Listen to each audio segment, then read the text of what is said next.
Alright guys, we have either a potentially very awesome video for you today, or an incredibly disappointing one. There's no in between on this one. In this video, we're going to try and get this bad boy started for the first time under its own power, with its own fuel pump, fuel system, everything.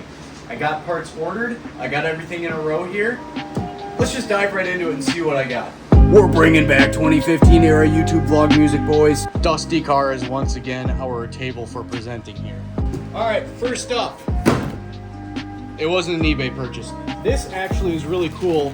Chris, the guy who I bought the parts car off of, which this hood is off of, and a lot of the other parts, hooked me up. So what we have right here is a full Innovate wideband and boost controller setup. Really awesome digital gauge there. We got all of the boost lines, the MAC valve, and we got wiring harness and O2 sensor as well. I am going to get a replacement for one of these before I drive the car really hard or do any of that stuff. This is just for temporary use. Fill the O2 bung on my exhaust and get that taken care of. We might be able to get some sort of reading off of it, but I just wanted to have something to put in there for the time being. We'll get a replacement sensor to replace this. So that's really cool. That's a huge piece that I really desperately needed, and Chris, again, I can't thank you enough, man. You really hooked it up and helped me out with this. On my way home from work, I stopped and just grabbed an OEM style replacement Wix fuel filter. I shouldn't really need much more than this for flow wise, because it's just a stock 1J. I'm not pushing a ton of power. So we have a bunch of Radium parts in here. This right here being a fuel pressure gauge with a -6 inline adapter. Gauge sits here, and then there's this little inline adapter. If you can see that right there, there's a port for the gauges sitting the side. This will go directly onto my fuel pressure regulator between that and the fuel rail. We have these barb fittings going to the Radium fuel rail. They're -8 AN ORB fittings here to a 10 mil barb. That'll be perfect for what we're running. Got some, I believe this is a -8 ORB. Yep, 8 AN ORB plug. This is for the bottom of the fuel rail because it comes with both end ports for inlet and outlet, as well as bottom ports for if you were to run it up through the two little center parts of the intake manifold. And then one of the two reducers that I need, this is to take the factory 5/16 inch lines up to a 3/8 or 10 mil, which is what's going to be for the rest of the fuel system up at the top here. Eventually this will all get upgraded to 10 mil or 3/8 depending on how much flow I need, but for right now I just need to make the stock hard lines and stuff work with the Radium things. Okay, so off camera I went ahead and put the wideband sensor in the exhaust, as well as get the new fuel filter on in the bracket. That was a whole debacle because the rubber isolators that are supposed to bolt the fuel filter bracket to the chassis were just destroyed. I had to hard mount it. I don't know if that's a good idea yet. I guess we'll find out. So most of the stuff under the car is now done. So I guess the next step, what I want to do is tackling the fuel system stuff. I need to pull the intake manifold on this thing. I did have it off once already. I don't have new gaskets for it. We're gonna do some trickery and see if we can use the OEM gaskets and just add a little bit of something to get them to seal properly. Again, this is like, you know, 10 to 14 PSI tops boost right now. I don't even know what the factory ECU can handle, but whatever it can handle, that's tops what we're running. We're not running high boost, so I think if we just doctor the gaskets a little bit, we'll be fine. So pulling the intake manifold in this chassis with this setup is going to be a little bit of a debacle. I'm hoping we can get it without any major disassembly, but at any rate, let's get right to it.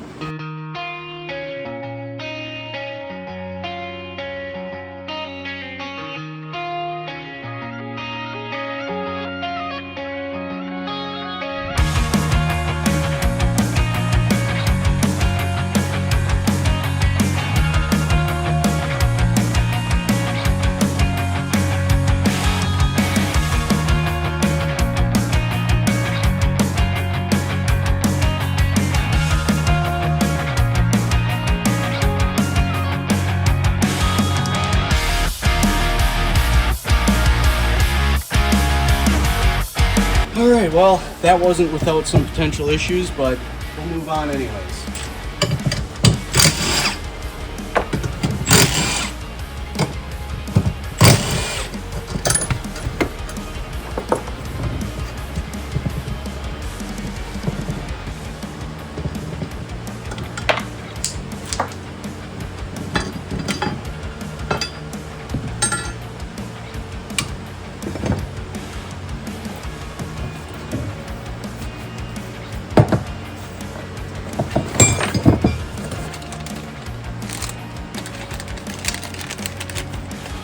These are going to go into these bottom ports here.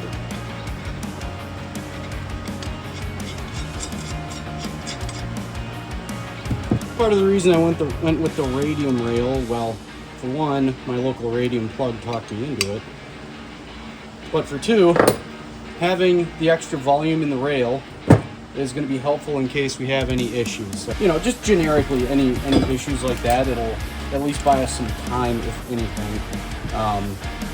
Kind of save the engine. You know, fueling's one of those things I did not want to mess around with on this car, especially on the motor side. So I figure if I'm doing this, might as well go out already and we can upgrade the rest of it down the road, and then that way we won't need to mess with anything else.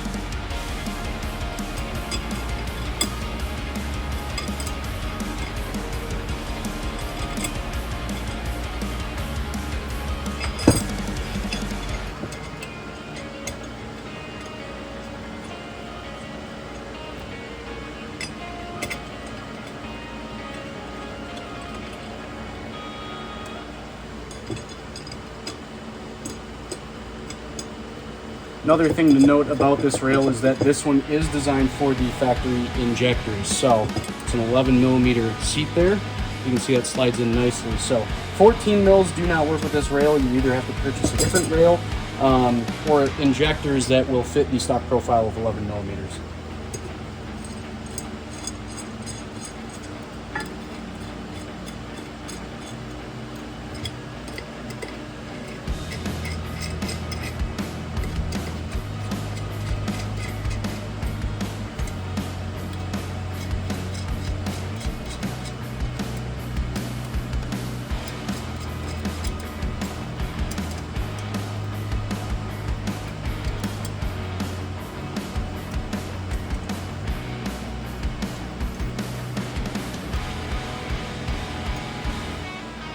This is just a really nice looking piece.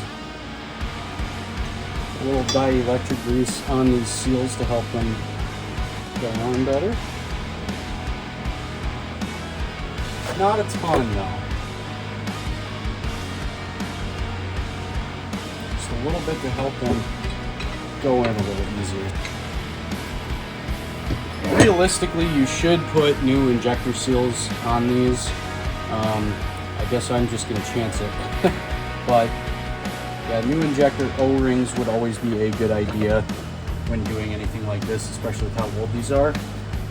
You know, do as I say, not as I do.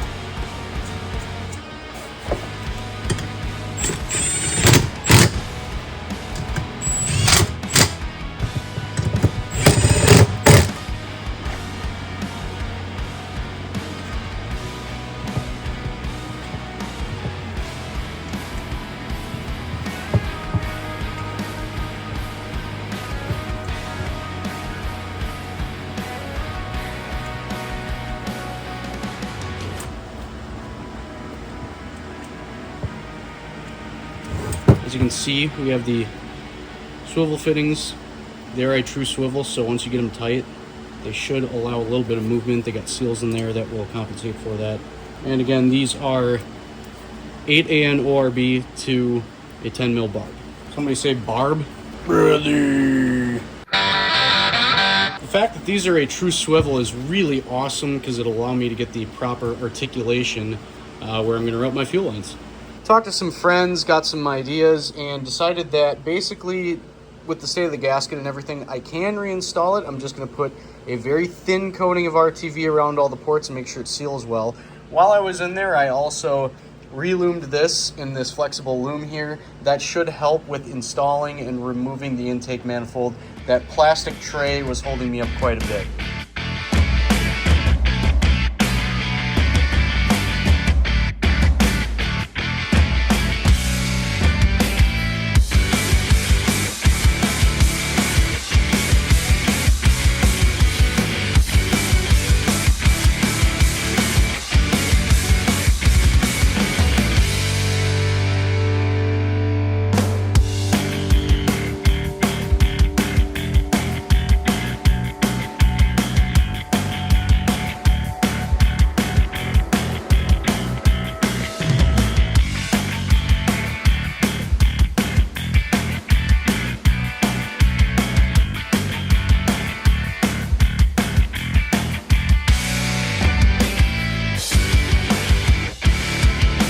Okay guys, I just spent probably a couple hours underneath the car getting old fuel lines and stuff off. I did a lot of the unfun fuel hose stuff and whatnot off camera.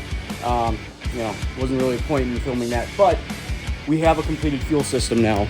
So this is kind of a temporary setup for now. I may change this down the road.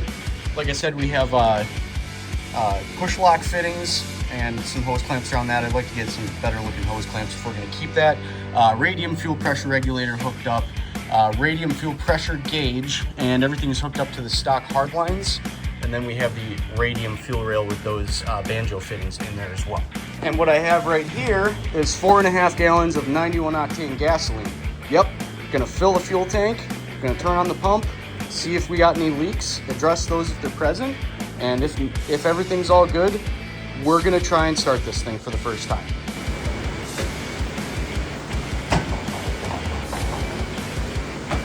Let's see if this thing works with the road.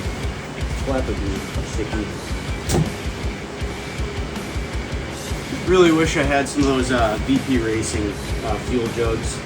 We'll have to get those at some point here. It might take a while. Many minutes later.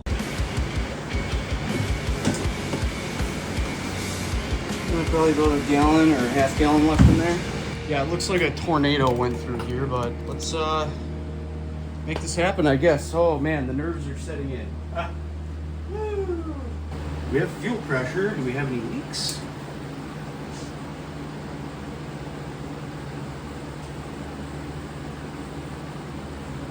Don't see any leaks here. Holy crap, yeah, we don't have any leaks. Okay, we're gonna do it. We're gonna do it. We're gonna try it.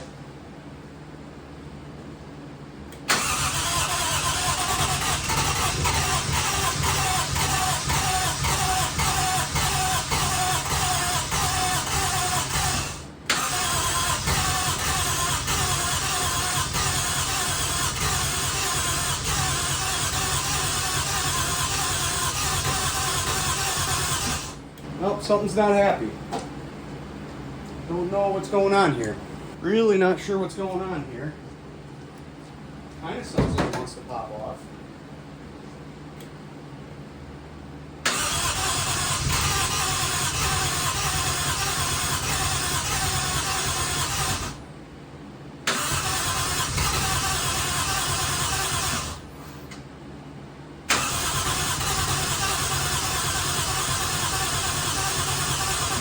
It fires a couple times and just doesn't want to run, so I don't understand what's going on.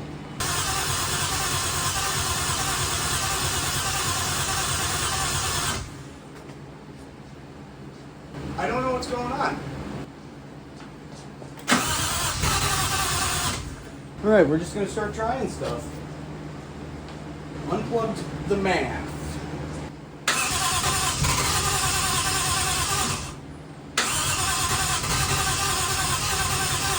Huh. It almost seems better. I don't know, man. I'm confused on this one. Let's see about this.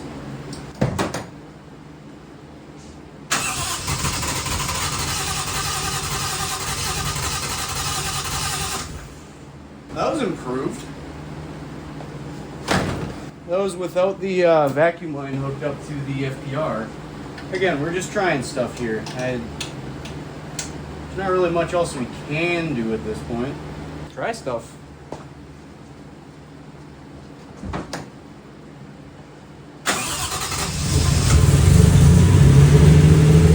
Yeah, baby!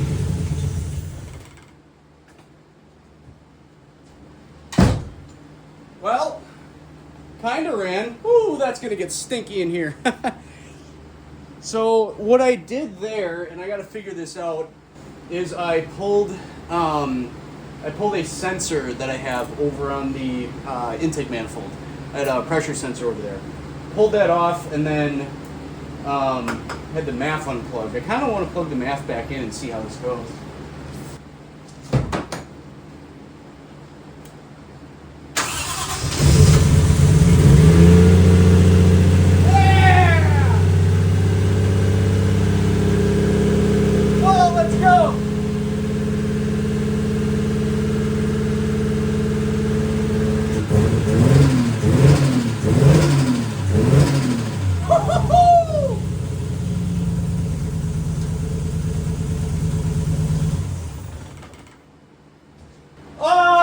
let's go, baby. All right, we're on the right track. We're on the right track. Throttle body's not really working. Oh, man, I gotta open some windows or something. Throttle body is not working. I had to go all the way to the actual physical point there for that. So I'm not sure what the deal is with that. It must be something with either the TPS or the power going to the throttle body. So I have to chase that down. Yeah, I definitely gotta open doors. That sucks because it's, I'm lost for words right now. Whew. That sucks because it's nice and cool in here because I had the AC unit running, but it is running rough, obviously, because it's got, you know, stuff with this throttle issue and all that jazz, but I know they say that the throttle lockout kits won't work for the JZX110 engines and you'll have issues, but I am half tempted to get one and just see if it works with this. I don't know. All right, we'll do one more for good measure. What the? Oh, stupid idiot. Would help if I had all the ECU connectors plugged in.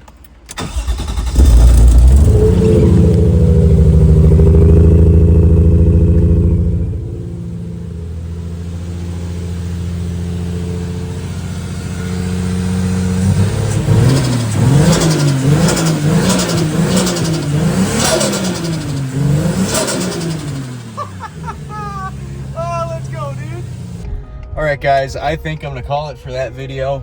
We do have some issues to figure out. Since it is a JZX110 engine, it does have the ETCSI electronic throttle body, and right now that's not working. I have no voltage to the stepper motor. Not sure about the other stuff, but I do have good continuity between the ECU and the stepper motor and all that stuff. So something is pissing off the ECU and telling it not to you know, send power to the stepper motor. Got to retrace that, got to figure it out. I've tapped into some other people's brains to see if they've got any pointers for that. So we're gonna work on that in the next video here.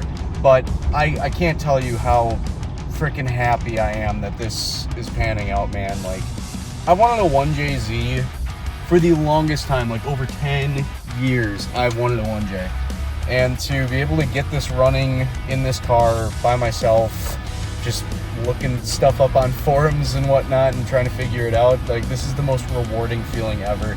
Even if I didn't get the start, I was still going to be pretty happy and stoked on what's going on. But I'm just grateful, man. I'm grateful to have the opportunity to do this, and really thankful that it runs and sounds good. It's clearing up the more that I start it and run it. I think it was just oil in cylinder 6, of course, from sitting. So just got to let that come back around, you know, the valve seals and all that kind of stuff. But at any rate, in the next video, just be patient because we might be able to drive the thing for the first time. I'm really banking on it. I think that would be really cool to get the first drive in and work on some other things, but we'll take it one thing at a time here. I'm just gonna ride this high of this wind for a while here. Hearing that turbo flutter when I revved it up, woo, baby, was I stoked. So at any rate, guys, if you made it this far, thank you so much for watching and sticking around. It means the world to me. If you're new, drop a subscribe, leave a like, comment down below. If you got any ideas on that throttle thing, I'd love to hear it. Just leave a comment. Let's talk. Anyways, I'm rambling on. I appreciate you guys. Thank you very much for watching. And as always, God bless.